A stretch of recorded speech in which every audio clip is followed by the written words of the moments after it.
ಆಡಳಿತ ಪಕ್ಷದ ಈ ನಡೆಯ ಮರ್ಮ ಏನು? ಪ್ರತಿಪಕ್ಷ ಕೊಟ್ಟ ಕೌಂಟರ್ ಇದರ ಅರ್ಥ ಏನು? ಪವರ್ ಕಾರಿಡಾರ್ನಲ್ಲಿ ನಿಜವಾಗಿ ನಡೆದಿದ್ದಾದರೂ ಏನು? ಪ್ರಮುಖ ವಿದ್ಯಮಾನಗಳ ಸಮಗ್ರ ವಿಶ್ಲೇಷಣೆ ರಾಜಕೀಯ ಎಳೆಯಾಗಿ ನಾನು ರಂಜಿತ್ ಶಿರಿಯಾರ್. ರೆಸಾಲ್ಟ್ ಪಾಲಿಟಿಕ್ಸ್ ವಿಧಾನ ಪರಿಷತ್ ಚುನಾವಣೆಯ ಹಿನ್ನೆಲೆಯಲ್ಲಿ ಮತ್ತೆ ರೆಸಾಲ್ಟ್ ರಾಜಕೀಯ ಈಗ ಆರಂಭವಾಗ್ತಾ ಇದೆ. ಹಾಗಾದರೆ ಈ ರೆಸಾಲ್ಟ್ ಪಾಲಿಟಿಕ್ಸ್ನ ಉದ್ದೇಶ ಏನು? ರೆಸಾಲ್ಟ್ ಪಾಲಿಟಿಕ್ಸ್ನಿಂದ ಆಗೋ ರಾಜಕೀಯ ಲಾಭ ಏನು? ಈಗ ಏನಾಗ್ತಾ ಇದೆ, ಮುಂದೇನಾಗುತ್ತೆ ನೋಡೋಣ ಎಳೆಯಾಗಿ.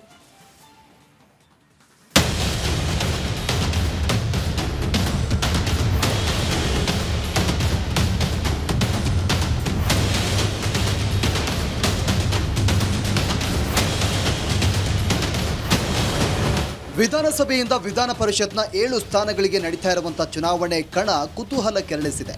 ಅದರಲ್ಲೂ ಕಾಂಗ್ರೆಸ್ 5ನೇ ಅಭ್ಯರ್ಥಿಯನ್ನ ಜೆಡಿಎಸ್ ಬಿಜೆಪಿ ಒಗ್ಗೂಡಿ 3ನೇ ಅಭ್ಯರ್ಥಿಯನ್ನ ಕಣಕ್ಕಿಳಿಸಿದ ನಂತರ ಗೆಲ್ಲೋರು ಯಾರು ಸೋಲೋರು ಯಾರು ಅನ್ನೋ ಕೌತುಕ ತೀವ್ರ ಆಗಿದೆ. ನೋಡೋರಿಗೆ ಈ ಚುನಾವಣೆ ಕುತೂಹಲವಾದರೆ ಚುನಾವಣಾ ಅಭ್ಯರ್ಥಿಗಳನ್ನ ಕಣಕ್ಕೆ ಇಳಿಸಿದವರಿಗೆ ಎದೆ ಬಡಿತ ಹೆಚ್ಚಳ, ಟೆನ್ಷನ್ನು.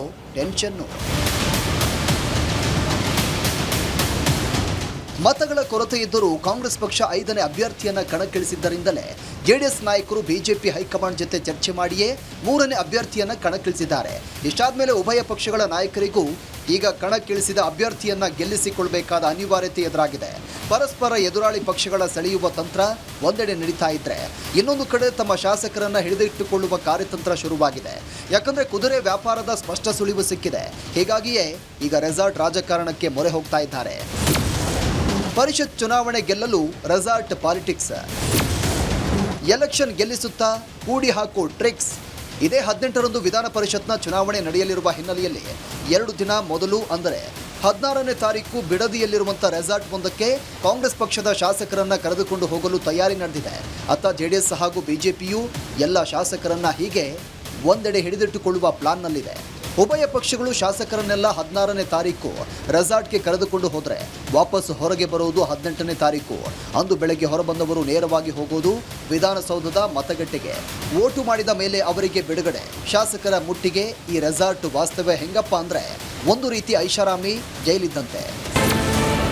ರೆಸಾರ್ಟ್ ಪಾಲಿಟಿಕ್ಸ್ ನಂತರವೂ ಕ್ರಾಸ್ ವೋಟಿಂಗ್. 2 ದಿನ ಶಾಸಕರನ್ನೆಲ್ಲ ಕೂಡಿಟ್ಟುಕೊಂಡು ಕಡೆಗೆ ನೇರವಾಗಿ ವೋಟು ಮಾಡಲು ಕರೆದುಕೊಂಡು ಹೋದರೆ ಆಗ 100% ಗ್ಯಾರಂಟಿ ತಮ್ಮ ಅಭ್ಯರ್ಥಿಗೆ ವೋಟು ಬಿದ್ದೇ ಬೀಳುತ್ತೆ ಅಂತೇನೂ ಇಲ್ಲ. ಆಗಲೂ ವೋಟು ಮಾಡುವಾಗ ಕ್ರಾಸ್ ವೋಟ್ ಮಾಡಬಹುದು. ಯಾಕಂದ್ರೆ ವೋಟು ಹಾಕಲು ಮತಗಟ್ಟೆಗೆ ಹೋಗುವುದು ಒಬ್ಬೊಬ್ಬರೇ ಶಾಸಕರು.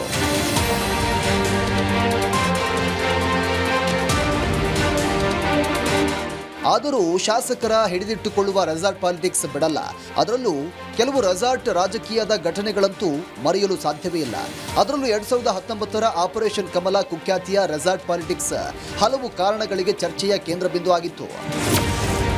2019ರ ಆಪರೇಷನ್ ಕಮಲ ರೆಸಾರ್ಟ್ ಪಾಲಿಟಿಕ್ಸ್ ನಡೆದಿತ್ತು ಕಂಡು ಕೇಳರಿಯದ ಪಾಲಿಟಿಕ್ಸ್.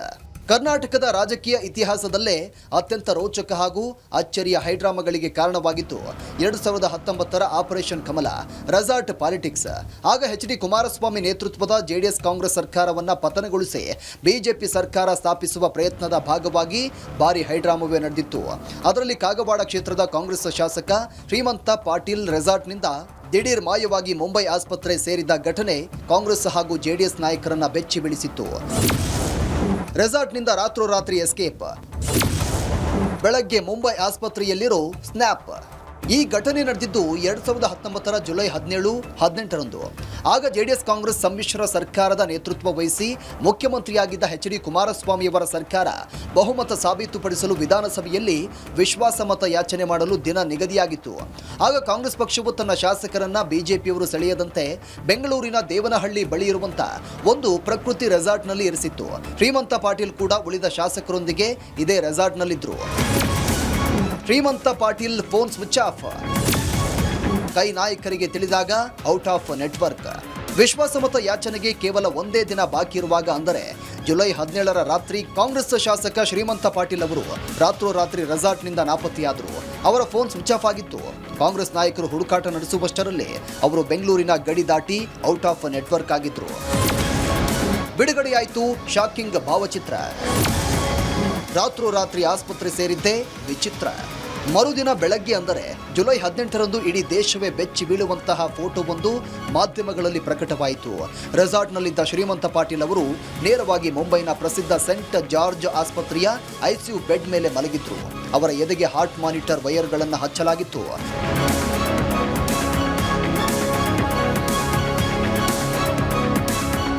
ಕಾಂಗ್ರೆಸ್ ನಾಯಕರ ಆರೋಪದ ಪ್ರಕಾರ ಶ್ರೀಮಂತ ಪಾಟೀಲ್ ಅವರನ್ನ ಅಂದಿನ ಬಿಜೆಪಿ ನಾಯಕರಾದ ಲಕ್ಷ್ಮಣ್ ಸವದಿ ಹಾಗೂ ಇತರರು ರೆಸಾರ್ಟ್ನಿಂದ ಗುಟ್ಟಾಗಿ ಕಾರ್ನಲ್ಲಿ ಕರೆದೊಯ್ದು ಕೆಂಪೇಗೌಡ ಅಂತಾರಾಷ್ಟ್ರೀಯ ವಿಮಾನ ನಿಲ್ದಾಣದಿಂದ ವಿಶೇಷ ವಿಮಾನದ ಮೂಲಕ ಮೊದಲು ಚೆನ್ನೈಗೆ, ಅಲ್ಲಿಂದ ಮುಂಬೈಗೆ ಕರೆದೊಯ್ದು ಆಸ್ಪತ್ರೆಗೆ ದಾಖಲಿಸಿದ್ರು. ವಿಧಾನಸಭೆಯಲ್ಲಿ ಕೈ ನಾಯಕರ ರೋಷಾವೇಶ. ಗೃಹ ಇಲಾಖೆಯಿಂದ ತನಿಖೆಗೆ ಸ್ಪೀಕರ್ ಆದೇಶ.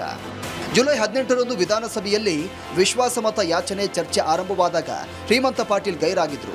ಅಂದು ಕಾಂಗ್ರೆಸ್ನ ಪ್ರಭಾವಿ ನಾಯಕ ಡಿಕೆ ಶಿವಕುಮಾರ್ ಮತ್ತು ಇತರ ನಾಯಕರು ಶ್ರೀಮಂತ ಪಾಟೀಲ್ ಆಸ್ಪತ್ರೆಯ ಬೆಡ್ ಮೇಲೆ ಮಲಗಿರುವ ಫೋಟೋ, ಪೇಪರ್ಗಳನ್ನು ಸದನದ ಒಳಗೆ ಪ್ರದರ್ಶಿಸಿ ಭಾರಿ ಆಕ್ರೋಶವನ್ನು ವ್ಯಕ್ತಪಡಿಸಿದ್ರು.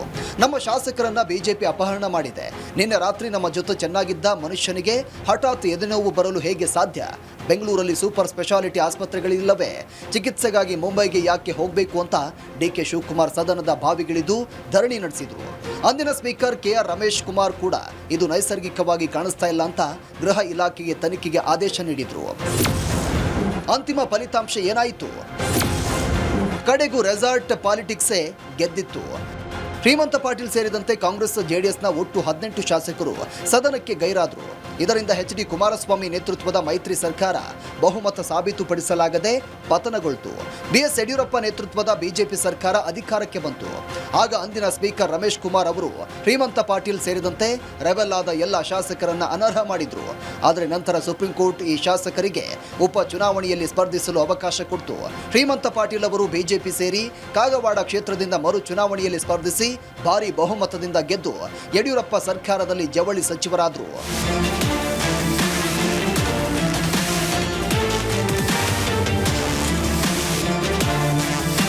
ಈ ಘಟನೆ ಅವತ್ತಿಗೆ ಅತ್ಯಂತ ರೋಚಕವಾಗಿ ನಡೆದಂತ ಘಟನೆಯಾದ್ದರಿಂದ ರೆಸಾರ್ಟ್ ಪಾಲಿಟಿಕ್ಸ್ ಹೇಗೆಲ್ಲ ನಡೆಯುತ್ತೆ ಅನ್ನೋದಕ್ಕೆ ಒಂದು ನಿದರ್ಶನದಂತೆ ಹೇಳಿದ್ದೇವೆ. ಆದರೆ ಇದೊಂದೇ ಅಲ್ಲ. 2017ರ ಗುಜರಾತ್ ರಾಜ್ಯಸಭಾ ಚುನಾವಣೆ ವೇಳೆ ಅಹಮದ್ ಪಟೇಲ್ ಅವರನ್ನ ಗೆಲ್ಲಿಸಲು ಕಾಂಗ್ರೆಸ್ ಶಾಸಕರನ್ನ ಕರೆತಂದು ಬೆಡದಿಯ ಈಗಲ್ಟನ್ ರೆಸಾರ್ಟ್ನಲ್ಲಿ ಕೂಡಿಟ್ಟಿದ್ರು ಡಿಕೆ ಶಿವಕುಮಾರ್. ನಂತರ ಅವರ ಮೇಲೆ ಐಟಿ ಇಡಿ ದಾಳಿ ನಡೆದಿದ್ದು ಆಯಿತು. ಹೀಗೆ ರೆಸಾರ್ಟ್ ರಾಜಕೀಯ ಡಿಕೆ ಶಿವಕುಮಾರ್ ಬದುಕಲ್ಲಿ ಕೆಲ ಕಾಲ ರಾಜಕೀಯ ವನವಾಸಕ್ಕೂ ಕಾರಣವಾಗಿತ್ತು.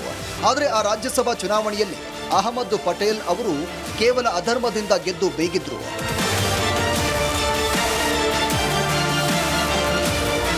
ಈಗ ವಿಧಾನ ಪರಿಷತ್ ಚುನಾವಣೆಗೆ 5ನೇ ಅಭ್ಯರ್ಥಿ ಕಣಕ್ಕಿಳಿಸಿರುವ ಡಿಕೆ ಶಿವಕುಮಾರ್ ಮತ್ತೊಮ್ಮೆ ತಮ್ಮ ಶಾಸಕರನ್ನೆಲ್ಲ ರೆಸಾರ್ಟ್ಗೆ ಸೇರಿಸಲು ರೆಡಿಯಾಗಿದ್ದಾರೆ. ಅತ್ತ ಜೆಡಿಎಸ್ ಬಿಜೆಪಿ ಶಾಸಕರು ರೆಸಾರ್ಟ್ ಸೇರೋ ಸಾಧ್ಯತೆ ಇದೆ.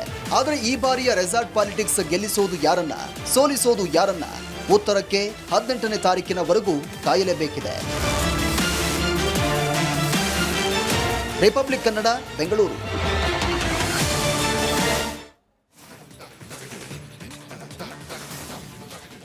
ನಮ್ಮ ಪ್ರತಿನಿಧಿ ವೀರೇಂದ್ರ ಉಪ್ಪುಂದ ಈ ಕುರಿತಾಗಿ ಹೆಚ್ಚಿನ ಮಾಹಿತಿಯೊಂದಿಗೆ ದೂರವಾಣಿ ಸಂಪರ್ಕದಲ್ಲಿದ್ದಾರೆ. ವೀರೇಂದ್ರ, ಭಾರಿ ಕುತೂಹಲ ಇದೆ, ಯಾರು ರೆಸಾರ್ಟಿಗೆ ಹೋಗ್ಬೋದು ಅಂತ ಹೇಳಿ. ಸದ್ಯ ಆ ರೀತಿಯ ಸೂಕ್ಷ್ಮತೆಗಳು ಕಂಡು ಬರ್ತಾ ಇದೆಯಾ? ಹೋದ್ರೆ ಏನು, ಎತ್ತ, ಮುಂದೇನು? ಈಗಾಗಲೇ ಡಿಸೈಡ್ ಆಗಿರೋದು, ಕಾಂಗ್ರೆಸ್ನವರಂತೂ ರೆಸಾರ್ಟಿಗೆ ಹೋಗೋದು ಅಂತ ಡಿಸೈಡ್ ಮಾಡ್ಕೊಂಡಿದ್ದಾರೆ. ಬಿಡದಿ ಹತ್ರ ಒಂದು ಐಷಾರಾಮಿ ರೆಸಾರ್ಟ್ ಇದೆ, ಅಲ್ಲಿ ನಾಡ್ದು 16ನೇ ತಾರೀಕು ಹೋಗಿ ಅಲ್ಲೊಂದು ಸಭೆ ಮಾಡ್ತಾರೆ. ಇರುವ ಮಾಹಿತಿಗಳೇನೆಂದ್ರೆ, ಅವ್ರು ಅಲ್ಲಿ ಹೋದವ್ರು 16ನೇ ತಾರೀಕು ಹೋದ್ರೆ ಅಲ್ಲಿಂದ ಹೊರಡೋದು 18ನೇ ತಾರೀಕು ನೇರವಾಗಿ ವಿಧಾನಸೌಧದ ಮತಗಟ್ಟೆಗೆ ಬರೋದು ಎಲ್ರು ಅಂತ. ಅಲ್ಲಿ 2 ದಿನ ಅಲ್ಲಿ ಅವ್ರನ್ನ ಕಂಪ್ಲೀಟ್ ಲಾಕ್ ಮಾಡಿರ್ತಾರೆ ಅಂತ ಹೇಳಿ. ನೋಡಿ, ರೆಸಾರ್ಟ್ ಪಾಲಿಟಿಕ್ಸ್ ಅನ್ನೋದು ಯಾಕೆ ಇಂಪಾರ್ಟೆಂಟ್ ಆಗುತ್ತೆ ಅಂದ್ರೆ, ನಾವು ನೋಡಿದೀವಿ ಇತಿಹಾಸದಲ್ಲಿ ಬಹಳಷ್ಟು, ಕೆಲವೆಲ್ಲ ಇದು ಇವಾಗೆಲ್ಲ ಸ್ಟಾರ್ಟ್ ಆಗಿದ್ವು. ನಿಮ್ಗೆ ಇತಿಹಾಸ ಹೇಳ್ಬೇಕು ಅಂದ್ರೆ, ರೆಸಾರ್ಟ್ ಪಾಲಿಟಿಕ್ಸ್ ಮೊಟ್ಟ ಮೊದಲು ನನಗೆ ನೆನಪಿರುವ ಹಾಗೆ ಎನ್ ಟಿ ರಾಮರಾವ್ ಇದ್ರಲ್ಲ, ಅವರ ಸರ್ಕಾರವನ್ನು ಉಳಿಸ್ಕೊಳ್ಳುವ ಸಲುವಾಗಿ ಅವರು ಅವತ್ತು ಅದಕ್ಕೆ ರಾಮಕೃಷ್ಣ ಹೆಗ್ಡೆ ಅವರು ಕೂಡ ಸಪೋರ್ಟ್ ಮಾಡಿದ್ರು ಅಂತ. ಅವತ್ತಿನಿಂದ ಆರಂಭ ಆದ್ದು. ಅವ್ರ ಸರ್ಕಾರ ಉಳಿಸ್ಕೊಳ್ಳುವ ಸಲುವಾಗಿ ಮೊಟ್ಟ ಮೊದಲ ಬಾರಿಗೆ ಶಾಸಕರನ್ನ ಒಂದು ಖಾಸಗಿ ಹೋಟೆಲ್ನಲ್ಲಿ ಅವಾಗ ಕೂಡಿಡ್ತಾರೆ. ಸೊ ಅವತ್ತಿನಿಂದ ಆರಂಭ ಆದ್ದು. ಅದಾದ ನಂತರ ನಿಮ್ಗೆ 70ರ ದಶಕದಲ್ಲಿ ಎಲ್ಲ ನಡ್ಕೊಂಡ್ ಬಂದಿದೆ. ಆದ್ರೆ ಕರ್ನಾಟಕದಲ್ಲಿ ನಮಗೆ ಬಹಳ ಕಣ್ಣಿಗೆ ಕಾಣುವ ಗೋಚರಿಸೋದು ಈ 2020 ಗೌರ್ಮೆಂಟ್ ಆಯ್ತಲ್ಲ, ಕುಮಾರಸ್ವಾಮಿ ಅವರು ಈ ಜಮೀರ್ ಅಹಮದ್ ಖಾನ್ ಬಸ್ ಡ್ರೈವ್ ಮಾಡ್ಕೊಂಡು ಹೋದ್ರು ನೋಡಿ. ಸೊ ಅದು ಅಂದ್ರೆ ಬಹಳ ದೊಡ್ಡ ಸುದ್ದಿ ಆಯ್ತು. ನ್ಯೂಸ್ ಚಾನೆಲ್ಗಳೆಲ್ಲ ಇತ್ತು ಅನ್ನುವ ಕಾರಣಕ್ಕಾಗಿ ಅದಕ್ಕೊಂದು ವೈಭವೀಕರಣ ಕೂಡ ಅಷ್ಟು ಅನ್ನುವಂಥದ್ದು. ಅದಾದ ನೋಡಿ ಯಡಿಯೂರಪ್ಪನವ್ರ ಸರ್ಕಾರ ಸಂದರ್ಭದಲ್ಲಿ ಜನಾರ್ದನ್ ರೆಡ್ಡಿ ಹೈದರಾಬಾದಿಗೆ MLA-ಗಳನ್ನೆಲ್ಲ ಕರ್ಕೊಂಡು ಹೋಗಿದ್ರು. ಅದಾದ ನಂತರ 2010ರಲ್ಲಿ ಈ ಬಾಲಚಂದ್ರ ಜಾರಕಿಹೊಳಿ, ರೇಣುಕಾಚಾರ್ಯ, ಆಮೇಲೆ ಈ ಪಕ್ಷೇತರೆಲ್ಲ ಇದ್ರಲ್ಲ, ಗೂಳಿಹಟ್ಟಿ ಶೇಖರ್, ನರೇಂದ್ರ ಸ್ವಾಮಿ, ಶಿವರಾಜ್ ತಂಗಡಗಿ, ವೆಂಕಟರಮಣಪ್ಪ, ಇವರೆಲ್ಲ ಚೆನ್ನೈ, ಗೋವಾ, ಮುಂಬೈ ಹಿಂಗೆ 3-4 ರಾಜ್ಯಗಳನ್ನೆಲ್ಲ ಸುತ್ತಾಡಿದ್ರು ಅಂತ. ಅವಾಗ ಆ ರೆಸಾರ್ಟ್ ಒಳಗೆಲ್ಲ ಏನೇನಾಗುತ್ತೆ ಅನ್ನೋದು ಕೂಡ ನಾವು ಗಮನಿಸಬೇಕು. ರೆಸಾರ್ಟ್ ಒಳಗೆ ಹೊಡೆದಾಟಗಳಾಗಿದ್ದಿದೆ, ಕಪಾಳ ಮೋಕ್ಷ ಆಗಿದ್ರೆ ನೀವು ನೆನ್ಪಿರ್ಬೋದು. ಆನಂದ್ ಸಿಂಗ್ ಮತ್ತು ಕಂಪ್ನಿ ಗಣೇಶ್ ಹೊಡೆದಾಡ್ಕೊಂಡ್ಬಿಟ್ಟಿದ್ರು ಇದೇ ಈಕ್ವಲ್ಟನ್ ರೆಸಾರ್ಟ್ ಅಲ್ಲಿ ಅಂತ ಹೇಳಿ. ಮತ್ ನೋಡಿ ರೆಸಾರ್ಟ್ ಪಾಲಿಟಿಕ್ಸ್ ಎಷ್ಟು ಮಟ್ಟಿಗೆ ಪೊಲಿಟಿಕಲ್ ಇಂಪಾರ್ಟೆನ್ಸ್ ಪಡೆಯುತ್ತೆ ಅನ್ನೋದಕ್ಕೆ ಹೇಳ್ತೀನಿ. ಇದೇ DK ಶಿವಕುಮಾರ್ ಅವರು ಗುಜರಾತ್ನ ಅಂದ್ರೆ ಸೋನಿಯಾ ಗಾಂಧಿ ಅವರು ರಾಜಕೀಯ ಕಾರ್ಯದರ್ಶಿ ಆಗಿರಲ್ಲ ಅಹಮದ್ ಪಟೇಲ್ ಅವ್ರನ್ನ ಗೆಲ್ಲಿಸಬೇಕು ಅಂತ ಹೇಳಿ ಗುಜರಾತ್ ಶಾಸಕರನ್ನ ಇಲ್ಲಿ ಈಗಲ್ಟನ್ ರೆಸಾರ್ಟ್ ತಂದು ಇಟ್ಕೊಂಡಾಗ ಏನಾಯ್ತು, ಅವ್ರ ಮೇಲೆ IT ದಾಳಿ ಆಯ್ತು. ಕಡೆಗೂ ಅಹಮದ್ ಪಟೇಲ್ ಅವ್ರು ಗೆದ್ರು ಬಿಡಿ. ಎಷ್ಟು ಹೋಟೆಲ್ ಗೆದ್ರು? ಅರ್ಧ ಹೋಟೆಲ್ ಗೆದ್ದಿದ್ದವರು. ಅಂದ್ರೆ ಪ್ರಿಫರೆನ್ಷಿಯಲ್ ವೋಟ್ ಕೌಂಟಿಂಗ್ ಆದ ನಂತರ ಅರ್ಧ ಹೋಟೆಲ್ ಅಹಮದ್ ಪಟೇಲ್ ಅವ್ರು ಗೆಲ್ತಾರೆ. ಆದ್ರೆ DK ಶಿವಕುಮಾರ್ ಅವರು ಅದರಿಂದ ರಾಜಕೀಯ ವನವಾಸವನ್ನು ಅನುಭವಿಸಬೇಕಾಗಿ ಬಂತು ಅನ್ನೋದು ಕೂಡ ಗಮನಾರ್ಹ. ಹೀಗೆ ರೆಸಾರ್ಟ್ ಪಾಲಿಟಿಕ್ಸ್ ಈ ಎಲ್ಲಾ ಕಾರಣಕ್ಕಾಗಿ ಗಮನ ಸೆಳೆಯುತ್ತೆ. ಇಂತಹ ಸಂದರ್ಭದಲ್ಲಿ ಅದು ಕೂಡ ವಿಧಾನ ಪರಿಷತ್ನ ಚುನಾವಣೆಯ ಸಂದರ್ಭದಲ್ಲಿ ಕ್ರಾಸ್ ವೋಟಿಂಗ್ ನ ಸಾಧ್ಯತೆಗಳ ಹಿನ್ನೆಲೆಯಲ್ಲಿ ಅದರಲ್ಲೂ ಕೂಡ ತುಂಬಾ ಜಿದ್ದಾಜಿದ್ದಿ ಇರುವಾಗ ಈಗ 5ನೇ ಅಭ್ಯರ್ಥಿ ಕಣಕ್ಕಿಳಿಸಿದ್ದಾರೆ DK ಶಿವಕುಮಾರ್ ಅವರು, ವಿನಯ್ ಕಾರ್ತಿಕ್ ಅವ್ರನ್ನ. JDS ಇಂದ ಗೋವಿಂದರಾಜು ಕಣಕ್ಕಿಳಿಸಿದ್ದಾರೆ. ಯಾರು ಕಡೆ ತಿರ್ತಾರೋ ಹೇಳಲಿಕ್ಕೆ ಸಾಧ್ಯ ಇಲ್ಲ. ಹೀಗಾಗಿ ಕೂಡಿಟ್ಟುಕೊಳ್ಳುವಂತ ಪ್ರಯತ್ನವನ್ನ ಮಾಡ್ತಾರೆ. ಆ ಪ್ರಯತ್ನದ ಭಾಗವಾಗಿ ಈಗ ನಾಡಿದ್ದು ಕಾಂಗ್ರೆಸ್ ಅವರೆಲ್ಲ ಹೋಗ್ತಿದ್ದಾರೆ. ಹಾಗಾದ್ರೆ JDS ಅವರೆಲ್ಲ ಹೋಗುದಿಲ್ಲ. ನಿನ್ನೆ ಕುಮಾರಸ್ವಾಮಿ ಅವರು ಸ್ಟೇಟ್ಮೆಂಟ್ ಕೊಟ್ಟಿದ್ದಾರೆ. ನೋಡಿ, ಕಾಂಗ್ರೆಸ್ನವರೆಲ್ಲ ನಮ್ಮ MLA-ಗಳನ್ನೆಲ್ಲ ರೆಸಾರ್ಟಿಗೆ ಕರ್ಕೊಂಡು ಹೋಗ್ತಿದ್ದಾರೆ ಅಂದ್ರೆ ಅವ್ರಿಗೆ ಭಯ ಬಂದಿದೆ ಅಂತ ಅರ್ಥ, ನಮ್ಮನ್ನ ಕಂಡು ಹೆದರಿದ್ದಾರೆ ಅನ್ನುವಂತ ಒಂದು ಸ್ಟೇಟ್ಮೆಂಟ್ ಕೊಟ್ಟಿದ್ದಾರೆ. ಭಯ ಬಂದಿದೆಯೋ ಬಿಟ್ಟಿದೆಯೋ, ಆದ್ರೆ ಇದೊಂದು ರೀತಿ ಇಂತಹ ಚುನಾವಣೆಗಳಲ್ಲಿ ಸಂದರ್ಭದಲ್ಲಿ ರೆಸಾರ್ಟಿಗೆ ಕರ್ಕೊಂಡು ಹೋಗೋದು ಇದೊಂದು ಹೆಂಗಾಗ್ಬಿಟ್ಟಿದೆ ಅಂದ್ರೆ ಅದೊಂದು ಪದ್ಧತಿ ಅನ್ನೋ ರೀತಿ ಮಾಡ್ಕೊಂಡ್ಬಿಟ್ಟಿದ್ದಾರೆ ಅಂತೇಳಿ. ಆ ದೃಷ್ಟಿಯಿಂದ ನೋಡೋದಾದ್ರೆ ಈ ಬಾರಿಯ ರೆಸಾರ್ಟ್ ಪಾಲಿಟಿಕ್ಸ್ ಅಲ್ಲಿ ಹಿಡಿದಿಟ್ಕೊಳ್ಳುವಂತ ಪ್ರಯತ್ನ ಅದೆಲ್ಲ ಆದ ನಂತರವೂ ಕ್ರಾಸ್ ವೋಟಿಂಗ್ ಆಗೋದಿಲ್ವಾ? ಕ್ರಾಸ್ ವೋಟಿಂಗ್ ಮಾಡುವಾಗ ಅವ್ರೊಬ್ಬರೇ ಹೋಗೋದು ರಂಜಿತ್, ಅಲ್ಲಿ ಓಟ್ ಹಾಕಕ್ ಹೋಗೋದು ಅವ್ರೊಬ್ಬರೇ ಅಲ್ಲ, ರೆಸಾರ್ಟ್ ಅಲ್ಲಿ ಎಲ್ಲರೂ ಕೂಡಿಟ್ಕೋಬಹುದು. ಹಿಂಗಾಗಿ ಅಂದ್ರೆ ಅವ್ರ ಪ್ರಯತ್ನವನ್ನು ಅವ್ರು ಮಾಡ್ತಾರೆ. ಅಲ್ಲಿಂದಲೇ ಒಂದೊಂದು ಟೀಮ್ ನ ಬ್ಯಾಚ್ ಮಾಡ್ತಾರೆ. ಆ ಬ್ಯಾಚ್ ನಲ್ಲೇ ಕಳಿಸುವಂತ ಕೆಲಸ ಮಾಡ್ತಾರೆ. ಏನೆಲ್ಲ ಮುಂಜಾಗ್ರತೆ ವಹಿಸಬೇಕು ಆ ಮುಂಜಾಗ್ರತಾ ಕ್ರಮಗಳನ್ನ ತೆಗೆದುಕೊಳ್ಳುವ ಭಾಗವಾಗಿ ಈ ರೆಸಾರ್ಟ್ ಪಾಲಿಟಿಕ್ಸ್ ಅನ್ನುವಂಥದ್ದು ಆಗ್ತಾ ಇದೆ. ಈ ಕಡೆ JDS ಅವರು ಕೂಡ ತಮ್ಮ ಚಾನಲ್ನೆಲ್ಲ ಒಂದ್ ಕಡೆ ಕೂಡಿಡ್ಬೋದು. ಹಾಗಾದ್ರೆ ಕುಮಾರಸ್ವಾಮಿ ಅವರು ಯಾವಾಗಲೂ ಕೂಡ ಶಾಸಕರ ರೆಸಾರ್ಟಿಗೆ ಕರ್ಕೊಂಡು ಹೋಗಿಲ್ವಾ? ಕರ್ಕೊಂಡು ಹೋದಿದ್ದಿದೆ. BJP ಅವರು ಕರ್ಕೊಂಡು ಹೋಗಿದ್ದಿದೆ. ನೀವು ನೆನ್ಪಿರ್ಬೋದು 2019ರಲ್ಲಿ ಕುಮಾರಸ್ವಾಮಿ ಅವರ ಸರ್ಕಾರ ಇದ್ದಾಗ ಯಡಿಯೂರಪ್ಪನವರ ನೇತೃತ್ವದಲ್ಲಿ ಆ ಸರ್ಕಾರವನ್ನ ಅಸ್ಥಿರಗೊಳಿಸುವಂತ ಪ್ರಯತ್ನಗಳು ಏನ್ ನಡೀತಾ ಇತ್ತು. ನಂತರ ಯಡಿಯೂರಪ್ಪ ಅವರು ಮುಖ್ಯಮಂತ್ರಿ ಆದ್ರಲ್ಲ, ಅವಾಗ ಎಂತ ರೆಸಾರ್ಟ್ ಪಾಲಿಟಿಕ್ಸ್ ನಡೀತು. ಅಲ್ಲಿ ಏನಾಯ್ತು ಅಂದ್ರೆ ಶ್ರೀಮಂತ್ ಪಾಟೀಲ್ ಅಂತ ಹೇಳಿ ಒಬ್ರು ಶಾಸಕರು, ಕಾಗವಾಡ ಶಾಸಕರು, ರಾತ್ರಿ ಬೆಂಗಳೂರಿನ ರೆಸಾರ್ಟ್ ಇಂದ ಹೆಂಗೆ ಎಸ್ಕೇಪ್ ಆದ್ರೂ ಅಲ್ಲಿ ಗೊತ್ತಾಗಲ್ಲ, ಎಸ್ಕೇಪ್ ಆಗ್ಬಿಡ್ತಾರೆ. ಬೆಳಗ್ಗೆ ನೋಡಿದ್ರೆ ಫೋಟೋಗಳು ರಿಲೀಸ್ ಆಗುತ್ತೆ. ಏನು, ಮುಂಬೈನ ಆಸ್ಪತ್ರೆಯಲ್ಲಿ ಅವರು ICU ಬೆಡ್ ಮಲಗಿರ್ತಾರೆ. ಅಂದ್ರೆ ಹೇಗಿದ್ದು ರಾತ್ರಿ ಇಲ್ಲಿ ರೆಸಾರ್ಟ್ ಅಲ್ಲಿ ಇದ್ದವ್ರು ಬೆಳಗ್ಗೆ ಮುಂಬೈಯಲ್ಲಿ ಅದು ಆಸ್ಪತ್ರೆಯಲ್ಲಿ ಹೇಗಿದ್ದು ಅಂತೇಳಿ ಅದ್ರದ್ದೊಂದು ಕಥೆ ತೆರೆದುಕೊಳ್ಳುತ್ತೆ. ಅಂದ್ರೆ ಯಾವ ರೀತಿ ಇರುತ್ತೆ ರೆಸಾರ್ಟ್ ಪಾಲಿಟಿಕ್ಸ್, ಯಾವ ಕಾರಣಕ್ಕಾಗಿ ಗಮನ ಸೆಳೆಯುತ್ತೆ ಅಂದ್ರೆ ಈ ಎಲ್ಲ ಕಾರಣಕ್ಕಾಗಿ ರೆಸಾರ್ಟ್ನಿಂದಲೂ ತಪ್ಪಿಸ್ಕೊಂಡು ಹೋಗ್ತಾರೆ ಅನ್ನೋದಕ್ಕೆ ಇದು ಸಾಕ್ಷಿ ಅಂತೇಳಿ. ಸೊ ಇಂತಹ ಘಟನೆಗಳ ಹಿನ್ನೆಲೆಯಲ್ಲಿ ಈ ಬಾರಿ ಅದ್ರಲ್ಲಿ ತುಂಬಾ ಜಿದ್ದಾಜಿದ್ದಿ ಇರೋದ್ರಿಂದ ರೆಸಾರ್ಟಿಗೆ ಹೋಗಿ ಸೇರ್ಕೋತಾರೆ, ಅಲ್ಲಿ ಕೂಡಿಡುವಂತ ಪ್ರಯತ್ನ ಮಾಡ್ತಾರೆ. ಅದಾದ ನಂತರವೂ ಏನಾಗುತ್ತೆ, ಸಹಜವಾದ ಕುತೂಹಲ ಇದೆ Ranjit. Okay Virendra, thank you ನಿಮ್ಮೆಲ್ಲ ಮಾಹಿತಿಗಾಗಿ.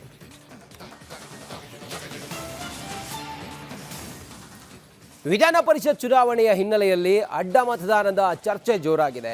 ಹಾಗಾದರೆ ಈ ಕ್ರಾಸ್ ವೋಟಿಂಗ್ ಅಥವಾ ಅಡ್ಡ ಮತದಾನ ಅಂತ ಅಂದರೆ ಏನು? ಕ್ರಾಸ್ ವೋಟ್ ಮಾಡಿದ್ರೂ ಬಚಾವ್ ಆಗ್ತಾರಾ? ಹೀಗೆ ಕ್ರಾಸ್ ವೋಟಿಂಗ್ ಮಾಡಿ ಬಚಾವಾದವರು ಯಾರು? ಪಕ್ಷಾಂತರ ನಿಷೇಧ ಕಾಯ್ದೆ ಯಾಕೆ ಅನ್ವಯ ಆಗಲ್ಲ? ಈ ಬಾರಿ ಏನಾಗಬಹುದು? ಎಲ್ಲ ವಿವರಗಳನ್ನು ನೋಡೋಣ ಎಳೆಯಾಗಿ.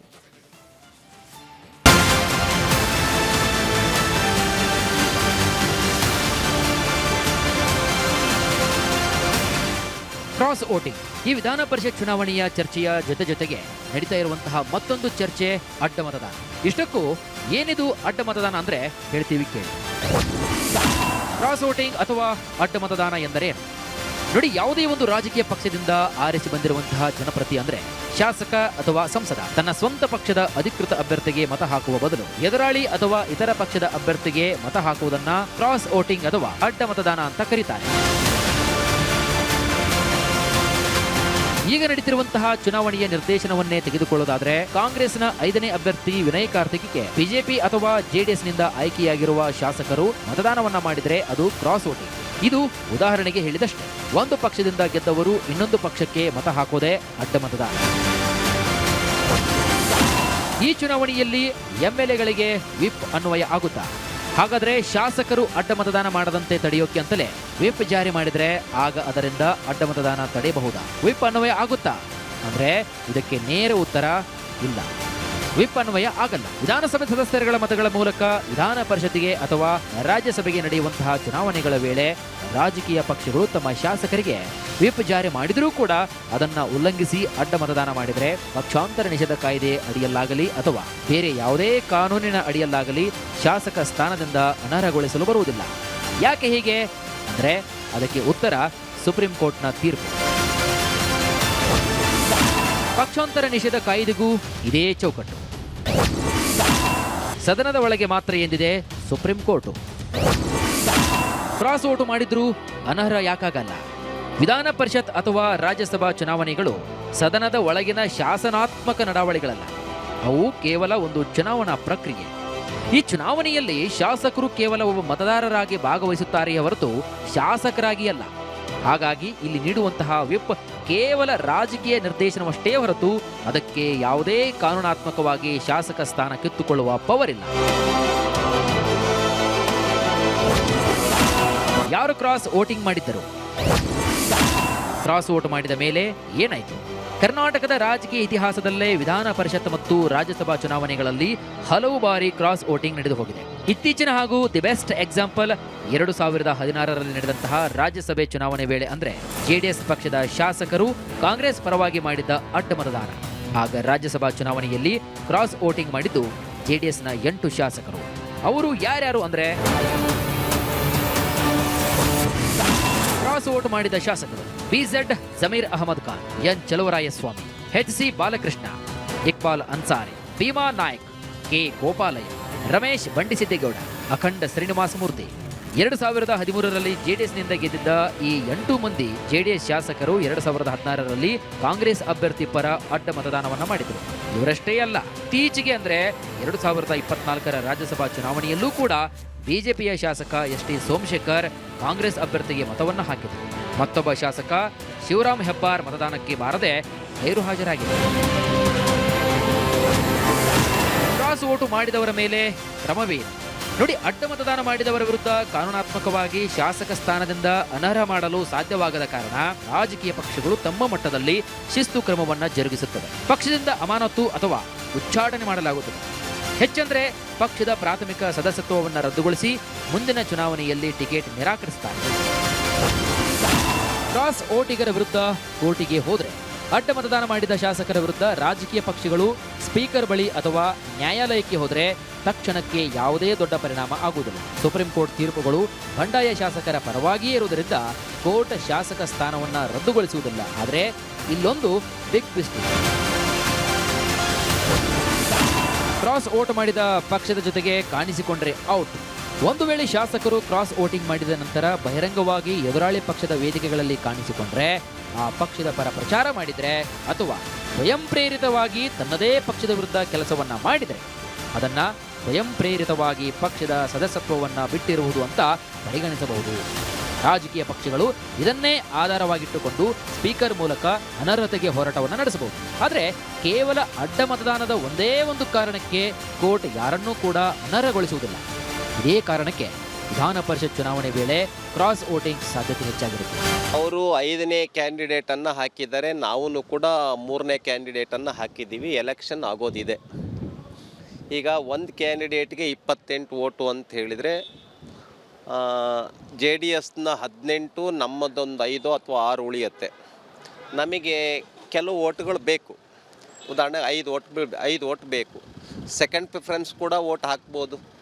ಸೊ ಈ ಎಲ್ಲ ಹಿನ್ನೆಲೆಯಲ್ಲಿ ಭಾರತೀಯ ಜನತಾ ಪಾರ್ಟಿ ಮತ್ತು JDS 3ನೇ ಕ್ಯಾಂಡಿಡೇಟನ್ನು ಗೆಲ್ಲಿಸುವಂಥ ವಿಷಯದಲ್ಲಿ ನಾವು ಪ್ಲಾನ್ ಮಾಡ್ತಾ ಇದ್ದೇವೆ.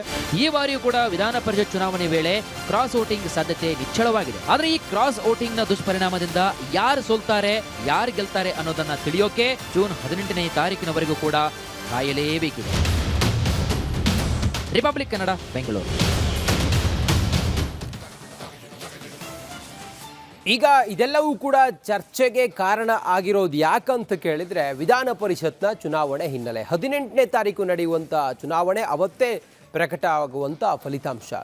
ಈ ಕಾರಣದಿಂದಾಗಿ ಒಂದು ಕಡೆಯಲ್ಲಿ ರೆಸಾಲ್ಟ್ ರಾಜಕಾರಣ, ತಮ್ಮ ಶಾಸಕರನ್ನು ಹಿಡಿದಿಟ್ಟುಕೊಳ್ಳೋದು, ಅಡ್ಡ ಮತದಾನ ಇದೆಲ್ಲವೂ ಕೂಡ ಈಗ ಪ್ರಸ್ತುತ ಬಂದಿದೆ. ಓರ್ವ ವಿಧಾನ ಪರಿಷತ್ನ ಸದಸ್ಯನನ್ನು ಆಯ್ಕೆ ಮಾಡಬೇಕು ಅಂತ ಹೇಳಿದರೆ 28 ಶಾಸಕರು ಮತವನ್ನು ಹಾಕಬೇಕಾಗಿದೆ. ಬಿಜೆಪಿಯಲ್ಲಿ ಇರುವಂಥ ಶಾಸಕರು, ಹಾಗೆ ಕಾಂಗ್ರೆಸ್ನಲ್ಲಿರುವಂಥ ಶಾಸಕರು, JDSನಲ್ಲಿರುವಂಥ ಶಾಸಕರು, ಇದೆಲ್ಲ ಲೆಕ್ಕಾಚಾರವನ್ನು ನಾವು ಗಮನಿಸ್ತಾ ಹೋದರೆ ಯಾವ್ಯಾವ ಪಕ್ಷಕ್ಕೆ ಎಷ್ಟು ಪರಿಷತ್ ಸದಸ್ಯರನ್ನು ಆಯ್ಕೆ ಮಾಡಲಿಕ್ಕೆ ಅವಕಾಶ ಇದೆ ಅನ್ನೋದನ್ನು ನೀವು ಲೆಕ್ಕಾಚಾರ ಮಾಡಿ ನೋಡಿ. ಇದೆಲ್ಲವೂ ಕೂಡ ಈಗ ಪ್ರಸ್ತುತ ಇದೆ. ಉಭಯ ಪಕ್ಷಗಳಿಗೆ ಅಡ್ಡ ಮತದಾನದ ಭಯ ಇದೆ. ಯಾರಾದರೂ ನಮಗೂ ವೋಟ್ ಮಾಡದೆ ಬೇರೆಯವರಿಗೆ ಯಾರಿಗಾದರೂ ವೋಟ್ ಮಾಡ್ತಾರೇನೋ ಅನ್ನುವಂಥ ಭಯ ಉಭಯ ಪಕ್ಷಗಳಿಗೂ ಕೂಡ ಅಡ್ಡ ಮತದಾನದ ಭಯ ಅಂತೂ ಖಂಡಿತವಾಗ್ಲೂ ಕೂಡ ಇದೆ. ಅಡ್ಡ ಮತದಾನ ತಡೆಯೋದಕ್ಕೆ ರೆಸಾಲ್ಟ್ ರಾಜಕೀಯ ನಡೆದಿದೆ ನೋಡಿ. ರೆಸಾಲ್ಟ್ಗೆ ಕರ್ಕೊಂಡು ಹೋಗಿ ಇಂಥವರಿಗೆ ನೀವು ಮತ ಹಾಕಬೇಕು ಅಂಥೇಳಿ ಅವ್ರಿಗೆ ಹೇಳಿ ಅವರ ಸಂಪರ್ಕಕ್ಕೆ ಯಾರೂ ಕೂಡ ಸಿಗದ ಹಾಗೆ, ಈಗ ಬೇರೆ ಪಕ್ಷದ ನಾಯಕರ ಸಂಪರ್ಕಕ್ಕೆ ಇವರು ಸಿಗದ ಹಾಗೆ ಅವರನ್ನೆಲ್ಲರನ್ನೂ ಕೂಡ ಒಟ್ಟಿಗೆ ಇಡುವಂಥ ತಂತ್ರವೇ ಇದೆ ರೆಸಾಲ್ಟ್ ರಾಜಕೀಯ. ನಮ್ಮ ಪ್ರತಿನಿಧಿ ವೀರೇಂದ್ರ ಉಪ್ಪಂದ ಅದನ್ನು ಭಾಳ ಸವಿಸ್ತಾರವಾಗಿ ಹೇಳ್ತಾ ಇದ್ರು.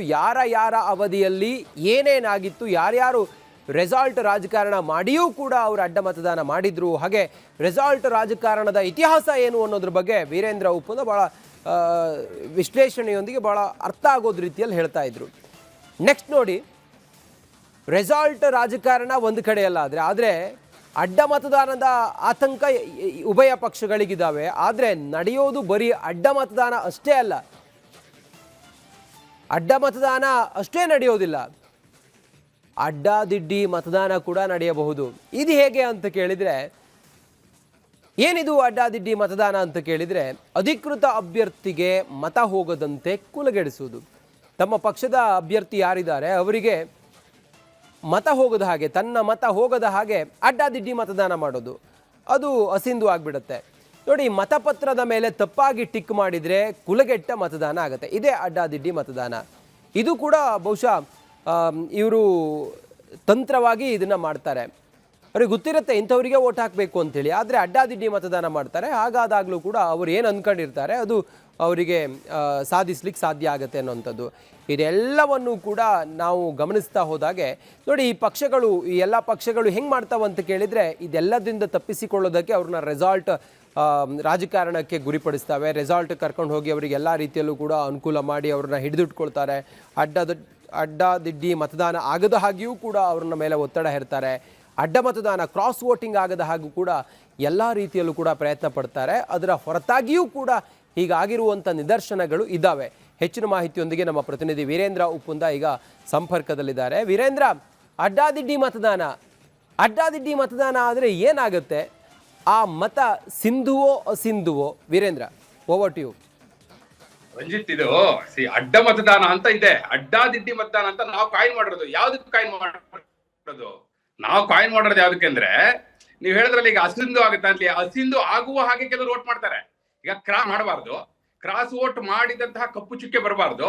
ಆದ್ರೂ ಯಾರಿಗೆ ಅಭ್ಯರ್ಥಿಗೆ ವೋಟ್ ಹಾಕ್ಬೇಕು ಅಂತ ಹಾಕಿದಾರೋ ಅವ್ರಿಗೆ ಹಾಕಬಾರ್ದು. ಅವಾಗ ಏನ್ ಮಾಡ್ತಾರೆ ನೋಡಿ, ಇರೋದು ಬಹಳ ರೂಲ್ಸ್ ಇದೆ. ಆಕ್ಚುಲಿ ಈ ವಿಧಾನ ಪರಿಷತ್ ಚುನಾವಣೆ, ರಾಜ್ಯಸಭಾ ಚುನಾವಣೆಯಲ್ಲಿ ವೋಟ್ ಹೇಗ್ ಹಾಕ್ಬೇಕು ಅಂತ ಕ್ಲಾಸ್ ತಗೋತಾರೆ ಇವರಿಗೆಲ್ಲ, MLA ಗಳಿಗೆ. ಈಗ ರೆಸಾರ್ಟ್ ಕರ್ಕೊಂಡು ಹೋಗೋದು ಫಸ್ಟ್ ಏನ್ ಗೊತ್ತಾ ಮಾಡೋದು, ರೆಸಾರ್ಟ್ ಅಲ್ಲಿ ಫಸ್ಟ್ ಕೂತ್ಕೊಂಡು ಕ್ಲಾಸ್ ತಗೋತಾರೆ, ನೋಡಿ ಹಿಂಗೆ ವೋಟ್ ಹಾಕ್ಬೇಕು ಅಂತ. ಅಲ್ಲಿ ಹೇಗಿರುತ್ತಂದ್ರೆ, ಈಗ 1ನೇ ಪ್ರಾಶಸ್ತ್ಯದ ಮತನ ಹಾಕ್ತಾ ಇದ್ದೀನಿ ಒಬ್ಬ ಅಭ್ಯರ್ಥಿಗೆ ಅಂದ್ರೆ, ಒಂದು ಗೆರೆ ಮಾತ್ರ ಎಳಿಬೇಕು. ಒಂದು ಅನ್ನೋದಕ್ಕೆ ಒಂದು ಗೆರೆ, ಸ್ಟ್ರೈಟ್ ಲೈನ್. ಅದು ಬಿಟ್ಬಿಟ್ಟು ನೀವು ಒಂದಕ್ಕೆ ತಲೆ ಕೊಟ್ಟೆ, ಬಾಲ ಕೊಟ್ಟೆ, ಮತ್ತೊಂದು ಕೊಟ್ಟೆ, ಇನ್ನೊಂದು ಚುಕ್ಕಿ ಇಟ್ಟೆ ಅಂದ್ರೆ ಅದು ಕುಲಗೆಟ್ಟ ಮತ ಅಂತ ಅನ್ಸ್ಕೊಳುತ್ತೆ. ಆ ಕುಲಗೆಟ್ಟ ಮತ ಅನ್ನೋದಿದೆಯಲ್ಲ, ಅದಕ್ಕೆ ನಾವು ಅಡ್ಡಾದಿಡ್ಡಿ ಮತ, ಅಡ್ಡ ಮತದಾನ, ಮತ್ತೊಂದು ಅಡ್ಡಾದಿಡ್ಡಿ ಮತದಾನ ಅಂತ ನಾವು ಕಾಯಿನ್ ಮಾಡಿದ್ದು. ಆಕ್ಚುಲಿ ಅದು ನೋಡಿ ಏನ್ ಮಾಡ್ತಾರೆ, ಹಲವರಿಗೆ ಆ ಅಭ್ಯರ್ಥಿಗೆ ಮತ ಹಾಕ್ಲಿಕ್ಕೆ ಇಷ್ಟ ಇರಲ್ಲ, ಕ್ರಾಸ್ ವೋಟಿಂಗ್ ಮಾಡಿ ಸಿಕ್ಕಾಕೊಳ್ಳಬಾರ್ದು ಅಂತ ಸಂದರ್ಭದಲ್ಲಿ ಈ ರೀತಿಯ ಟ್ರಿಕ್ಸ್ ಕೂಡ ಯೂಸ್ ಮಾಡಿದ್ದಾರೆ. ನೋಡಿ ನಿಮ್ಗೆ ಹೇಳ್ತೀನಿ, ಕರ್ನಾಟಕದ ವಿಧಾನ ಪರಿಷತ್ ಚುನಾವಣೆಯಲ್ಲೇ, ಬೇರೆ ಅಲ್ಲಲ್ಲ, ನಮ್ಮ ಕರ್ನಾಟಕದ ವಿಧಾನ ಪರಿಷತ್ ಚುನಾವಣೆಯಲ್ಲೇ ಹೆಚ್ಚುವರಿ ಅಭ್ಯರ್ಥಿ ಗೆದ್ದು ಅಧಿಕೃತ ಅಭ್ಯರ್ಥಿ ಸೋತಿರುವಂತ ಉದಾಹರಣೆ ಇದೆ, ಅಂತಹ ನಿದರ್ಶನ ಇದೆ. ಈ ಬಾರಿಯೂ ಕೂಡ ನೀವೀಗ ಹೆಚ್ಚುವರಿ ಅಭ್ಯರ್ಥಿ ಅಂತ ಹಾಕಿರ್ತಾರಲ್ಲ, ಅವ್ರಿಗೆ ಕರೆಕ್ಟ್ ಆಗಿ ಓಟ್ ಬೀಳುತ್ತೆ. ಅಧಿಕೃತ ಅಭ್ಯರ್ಥಿಗೆ ಅಲ್ಲಿ ಯಾರನ್ನ ಇಂಥವ್ರು ಓಟ್ ಹಾಕ್ಬೇಕು ಅಂದಿರ್ತಾರಲ್ಲ, ಅವ್ರು ಒಂದೋ ಈ ಅಸಿಂಧು ಆಗುವ ಹಾಗೆ, ಕುಲಗೆಟ್ಟ ಮತ ಆಗುವ ಹಾಗೆ ಏನೋ ಒಂದು ಮಾರ್ಕ್ ಮಾಡಿ ಬಂದ್ಬಿಡೋದು. ಈ ರೀತಿ ಮಾಡಿದ್ರೆ ಆ ಓಟು ಆ ಅಭ್ಯರ್ಥಿ ಹೋಗಲ್ಲ. ಅಂತ ಸಂದರ್ಭ ಸೋಲುವ ಸಾಧ್ಯತೆಯೂ ಇರುತ್ತೆ ಅನ್ನೋದಕ್ಕೆ ಇದು ಅಂದ್ರೆ ಒಂದು ನಿದರ್ಶನ ಅಂತ ನಾವು ಹೇಳ್ಬೋದು. ಕರ್ನಾಟಕದಲ್ಲೂ ಆ ರೀತಿ ಆಗಿದ್ದಿದೆ. ಹಿಂದೆ ಇಕ್ಬಾಲ್ ಅಹಮದ್ ಸರಡಗಿ ಅನ್ನೋರು ಅಧಿಕೃತ ಅಭ್ಯರ್ಥಿ ಇದ್ರು, ಅವರು ಸೋತ್ರು ಅಂತ ಹೇಳಿ. ಆ ದೃಷ್ಟಿಯಿಂದ ನೋಡೋದಾದ್ರೆ ಈ ಬಾರಿಯ ಚುನಾವಣೆಯಲ್ಲಿ ಕ್ರಾಸ್ ವೋಟಿಂಗ್ ಯಾವ ರೂಪದಲ್ಲಿ ಮಾಡ್ತಾರೆ, ಅಡ್ಡ ಮತದಾನ ಮಾಡ್ತಾರೋ ಅಥವಾ ನಾವು ಹೇಳಿದಾಗೆ ಅಡ್ಡಾದಿಡ್ಡಿ ಮತದಾನ ಮಾಡ್ತಾರೋ, let us wait and see. Ranjith. Yes, thank you Veerendra ಒಪ್ಪಂದು, ಥ್ಯಾಂಕ್ ಯು.